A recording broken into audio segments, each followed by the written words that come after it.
नमस्कार बंधुरा आमी रीमा आशा करছি আপনারা সকলেই সুস্থ আছেন এবং ভালো আছেন। আজ আমি নিয়ে চলে এসেছি ডালের একটি হেলদি রেসিপি নিয়ে। আর এই ডালের হেলদি রেসিপি বানানোর জন্য মেন যে উপকরণ সেটা হচ্ছে শসা। আমি শসা দিয়ে আজকে এই ডাল বানাবো।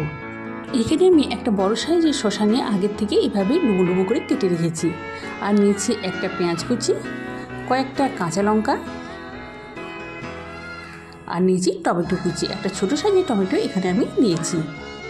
টমেটো নিয়েছি, এখানে নিয়েছি কয়েক কোয়া রসুন। রসুনটা আমি হালকা করে থেঁতো করে নিয়েছি। নিয়েছি ফোড়নের জন্য সর্ষে এবং জিরে। আর নিয়েছি এখানে আরেকটা যে মেন উপকরণ সেটা হচ্ছে অড়হর ডাল। এখানে আমি হাফ কাপ পরিমাণে অড়হর ডাল নিয়েছি। এবার এই ডালটা খুব ভালো করে ধুয়ে আমি কুকারের মধ্যে দিয়ে নুন হলুদ দিয়ে সেদ্ধ করে নিচ্ছি। আর এদিকে আমি মশলাটা রেডি করে নিচ্ছি।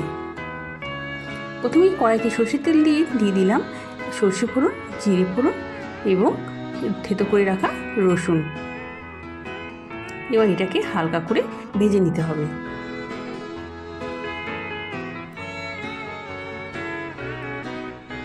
একটুখানি ভেজে নেওয়ার পর আমি এর মধ্যে দিয়ে দিচ্ছি কুচিয়ে রাখা পেঁয়াজ।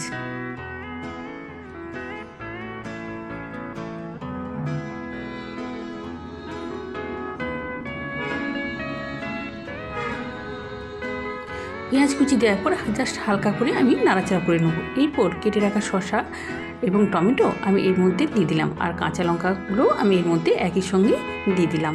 এবার এটাকে আমি নাড়াচাড়া করতে থাকবো। খুব বেশি ভাজবো না, জাস্ট হালকা আমি নাড়াচাড়া করে নেব। এদিকে ডালের সিটি পড়ে গেছে, আশা করছি ডাল সেদ্ধ হয়ে যাবে। একটু ভেপারের মধ্যে থাক, তারপর দেখে নেব ডাল কতটা সেদ্ধ হয়েছে। এইভাবে আমি সবজি নাড়াচাড়া করে নিচ্ছি। এই পর্যায়ে আমি দিয়ে দিলাম পরিমাণ মতো হলুদ আর স্বাদ মতো লবণ। আমি কিন্তু লবণ ডালে একবার দিয়েছি, তাই সেইভাবেই আমাকে লবণটা দিতে হচ্ছে। লবণ এবং হলুদ দেওয়ার পর আর একবার আমি এটাকে নেড়েচেড়ে নিচ্ছি। এদিকে দেখে নিন ডাল সেদ্ধ হয়ে গেছে। ডালটা কিন্তু খেয়াল রাখতে হবে, একেবারে গলিয়ে দিলে চলবে না, একটু গোটা গোটা রাখতে হবে।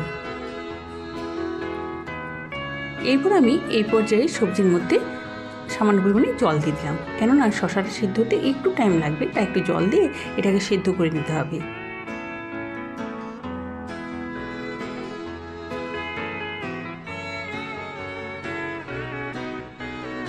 কয়েক মিনিট ফুটিয়ে নেওয়ার পর দেখছি শসা সেদ্ধ হয়ে গেছে।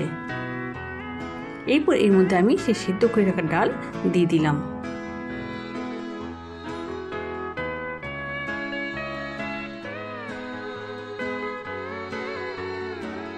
আপনারা দেখতে পাচ্ছেন ডালটা কিন্তু একবারে গলিয়ে দিইনি, ডালটা একটু গোটা গোটা আছে।